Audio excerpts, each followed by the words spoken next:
how do I finally once and for all break the cycle of bad spending habits? Amy, first off, thank you so much for this question. This is a question that I know millions of people across America and even across the globe can benefit from. We all have faced this challenge, whether it is to a large extent or to a smaller extent. I think that this is something that we all can relate to, and I definitely think that I've got some advice for you that I think can help shift your mindset for good on this. One of the best ways to fix poor spending habits is to shift your mindset away from money and into the time value of money. What is up, guys, and welcome back to the channel. If you're new here, my name is Dave, and I'm here to help you win with money so you can build your wealth. If you haven't already, consider adding me on Instagram. My posts are pretty much daily. We hear a lot of things out there sort of floating around in the ether, from our parents didn't teach us how to win with money, to the education system didn't teach us how to win to money, to colleges and universities didn't teach us how to win with money.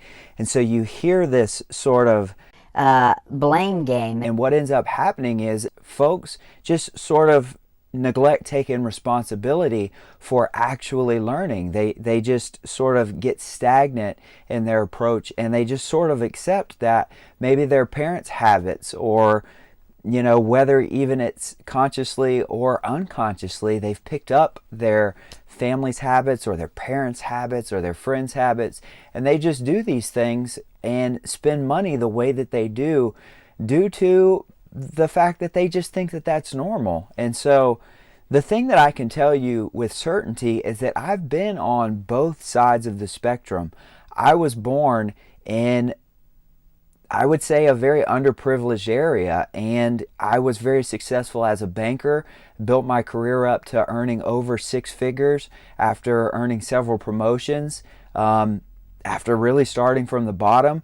Started a company, almost failed the company, amassed $100,000 in debt, and eventually was able to sell the company, pay off the debt, and get myself back on solid footing. But I can tell you, I learned valuable lessons along the way, and I can tell you the one lesson that I learned that is the most valuable is that time is the most valuable asset, and I would say even more valuable than money, because you cannot earn more of it. You only have a limited amount of it in this lifetime.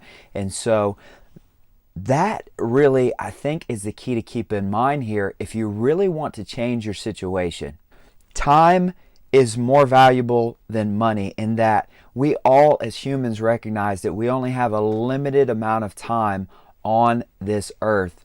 Money for the sake of money is not very valuable to us as humans, because we know that we can spend it and earn more of it in the future, or at least we think we know that.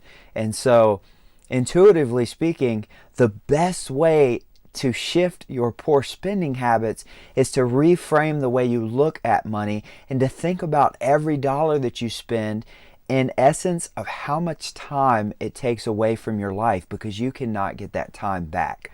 So let's talk through what this looks like and how you can map this out for your life. And we're going to look at this in three parts. Number one, calculate your hourly rate. Whether you're self-employed, whether you are employed through an employer, traditional 9-to-5, or a contractor, your time is worth a certain dollar amount, and I'll leave it up to you to figure that out. You can figure that out just by taking either your monthly wages or earnings and dividing that down to an hourly rate, or even looking at your annual income if you would like to start there. But either way, get down to an hourly rate, and then that's going to be the start of us being able to determine this equation.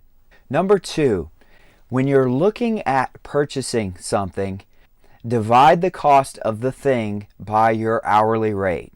And that will give you number three, which is the time value of this thing in your life. Now, once you've done this, ask yourself and answer honestly, is said thing worth giving up that many hours of your life? So let's just say, hypothetically speaking, that I want to buy a $1,000 laptop. Now, I get it. There's a lot of productivity reasons for having a laptop, things that I would say are out of the scope of this video. But just to grasp the concept of the time value of money, which is what we want to focus in on in this video, we're going to look at if that laptop were to cost me $1,000 and my hourly rate as a self-employed individual was $100 an hour, that means that if I opted to purchase that, that laptop would take away 10 hours of my life to pay for it. So now, instead of me thinking, do I have $1,000 to spend?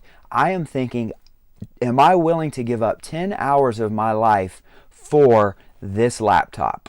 No one can tell you whether you value money over time or time over money. But I can tell you with certainty that time is limited. You only get one life. Money is unlimited. There's a lot of limiting beliefs and naysayers out there that will tell you otherwise, but I'm here to tell you, as long as you are functioning as a human, there are opportunities to earn income in the modern world. And so time is finite. There's only so much of it, and you don't know when that clock is going to expire. So by shifting your mindset to the time value of money, this is an excellent way to shift your mindset from something that you clearly don't value in money, or else you wouldn't be spending that money, to something that you do value, which is your time. So shift the mindset away from money and into time, and use this when you make large purchases. Now, this could be done on any scale, at any level that you want to do it at. I've seen folks do it just for larger purchases. I've seen folks get maniacal about it that are really working hard to improve their spending habits. And I've seen folks do this on a really detailed and specific level, to which they have done it even on smaller dollar amount things. So you get to choose how much you want to dive into this. But I will say, plaster this concept around your house. Write it on sticky notes. Affirm it in the morning. Affirm it in the afternoon. Make yourself read this out. Make yourself go through this process before you buy things of a certain dollar amount. And you will then become accountable. And another thing that you can do, get an accountability partner, whether it is a spouse, whether it is a family member, whether it is a friend, and ask an accountability partner to help you make these decisions. Ask them, hey, is said thing worth X hours of my life? Because that is indeed what you are choosing. You are choosing to trade hours of your life for said thing. Check out the link in the description to get access to my financial plan, and go ahead and turbocharge your planning to get ahead of your financial goals faster. Thanks guys so much for all the love and support. Until next time.